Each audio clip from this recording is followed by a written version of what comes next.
Data migration क्या है? अपने स्रोत डेटा का आकलन करें और उसे साफ करें। आपके नियोजन चरण का पहला चरण उस डेटा के आकार, स्थिरता और प्रारूप की पूरी समझ हासिल करना है जिसे आप स्थानांतरित करने की योजना बना रहे हैं। अपना प्रवासन डिजाइन करें। अपने प्रमुख हितधारकों को संक्षेप में बताएं। अपना समाधान तैयार करें। अपने समाधान का परीक्षण करें। डेटा माइग्रेशन प्रक्रिया में डेटा, एप्लीकेशन या अन्य तत्वों को एक प्लेटफॉर्म से दूसरे प्लेटफॉर्म पर मैन्युअल रूप से या माइग्रेशन टूल का उपयोग करके स्थानांतरित करना शामिल है। डेटा माइग्रेशन के कई प्रकार हैं, जिनमें शामिल हैं व्यवसाय प्रक्रिया स्थानांतरण, व्यवसाय प्रबंधन उपकरणों को उन्नत करना या बदलना, जो अक्सर विलय या अधिग्रहण के बाद होता है। डेटाबेस माइग्रेशन, डेटा को एक प्लेटफॉर्म से दूसरे प्लेटफॉर्म पर ले जाना, जिसमें डेटाबेस स्कीमा रूपांतरण, स्क्रिप्ट रूपांतरण और प्रदर्शन ट्यूनिंग शामिल हो सकते हैं। भंडारण स्थानांतरण, डेटा को एक भंडारण माध्यम से दूसरे में ले जाना, जैसे हार्ड डिस्क ड्राइव से सॉलिड स्टेट ड्राइव में। क्लाउड माइग्रेशन, डेस्कटॉप या फाइल सर्वर से डेटा को क्लाउड पर या एक क्लाउड से दूसरे क्लाउड पर ले जाना। डेटा माइग्रेशन प्रक्रिया की योजना बनाते समय विचार करने योग्य कुछ चरण यहाँ दिए गए हैं। मूल्यांकन, माइग्रेट किए जाने वाले डेटा के प्रकार, इसमें शामिल जोखिम, डेटा की मात्रा और डेटा लचीलापन की पहचान करें। लक्ष्य और दायरा परिभाषित करें, परियोजना के लक्ष्य और दायरा परिभाषित करें। डेटा तैयार करें, डेटा के स्थान, प्रारूप, संवेदनशीलता और प्रकार की पहचान करें और बैकअप तैयार करें। डिजाइन, मैपिंग स्क्रिप्ट लिखने से पहले सभी स्रोत डेटा की प्रोफाइल बनाएं और डिजाइन चरण के लिए पर्याप्त समय आवंटित करें। माइग्रेशन टूल का परीक्षण करें। माइग्रेशन निष्पादित करें। डेटा माइग्रेशन के चरण क्या हैं? अपने स्रोत डेटा का आकलन करें और उसे साफ करें। आपके नियोजन चरण का पहला चरण उस डेटा के आकार, स्थिरता और प्रारूप की पूरी समझ हासिल करना है जिसे आप स्थानांतरित करने की योजना बना रहे हैं।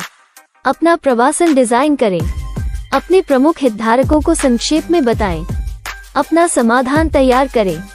अपने समाधान का परीक्षण करें। डेटा माइग्रेशन की ETL प्रक्रिया क्या है? ETL विभिन्न स्रोतों से डेटा निकालने, रूपांतरित करने, और लोड करने के चक्र को संदर्भित करता है और विशिष्ट व्यावसायिक नियमों और आवश्यकताओं को पूरा करने के लिए डेटा को परिवर्तित करता है। इसके बाद डेटा को लक्ष्य भंडारण में लोड किया जाता है, जो आमतौर पर डेटा वेयरहाउस होता है। डेटा माइग्रेशन के 4 प्रकार क्या हैं? इस मामले में हम 4 प्रकार के डेटा माइग्रेशन की खोज करते हैं: डेटाबेस, एप्लीकेशन, स्टोरेज और क्लाउड माइग्रेशन। डेटा माइग्रेशन के 6 R क्या है? प्रत्येक क्लाउड माइग्रेशन अलग अलग होगा, इसलिए प्रत्येक के लिए एक स्पष्ट माइग्रेशन रणनीति की आवश्यकता होगी। क्लाउड माइग्रेशन के 6 R रीहोस्ट, रीप्लेटफॉर्म, रीपरचेज, रिटेन, रिटायर और रीफैक्टर आपके माइग्रेशन के लिए स्पष्ट मार्ग निर्धारित करने में आपकी सहायता कर सकते हैं। डेटा माइग्रेशन योजना कैसे लिखें? डेटा माइग्रेशन योजना कैसे लिखें? अपने वर्तमान डेटा और सिस्टम का आकलन करें। अपना दृष्टिकोण चुनें। माइग्रेशन के लिए अपना डेटा तैयार करें। अपना डेटा स्थानांतरित करें। माइग्रेट किए गए डेटा का परीक्षण और सत्यापन करें। अनुप्रयोगों और प्रक्रियाओं को अद्यतन करें। निगरानी और अनुकूलन निरंतर आधार पर। डेटा माइग्रेशन का एक उदाहरण क्या है? इस माइग्रेशन रणनीति का एक उदाहरण तब होगा जब कोई संगठन किसी महत्वपूर्ण व्यावसायिक एप्लीकेशन को ऑन प्रीमाइसेस डेटा सेंटर से सार्वजनिक क्लाउड सर्वर पर स्थानांतरित करता है। किसी सॉफ्टवेयर एप्लीकेशन को स्थानांतरित करते समय प्रत्येक कंप्यूटिंग वातावरण के डेटा मॉडल, विनिर्देशों और कॉन्फ़िगरेशन में अंतर एक समस्या बन सकता है। डेटा माइग्रेशन कठिन क्यों है? डेटा माइग्रेशन जटिल हो सकता है और इसमें अक्सर एकाधिक स्रोत प्रणालियां और एकाधिक लक्ष्य प्रणालियां शामिल होती हैं। प्रत्येक स्रोत प्रणाली की अपनी स्कीमा, डेटा प्रारूप और डेटा गुणवत्ता मानक हो सकते हैं। प्रत्येक स्रोत प्रणाली से डेटा की संरचना और सामग्री का गहन विश्लेषण और समझना महत्वपूर्ण है। डेटा माइग्रेशन महंगा क्यों है?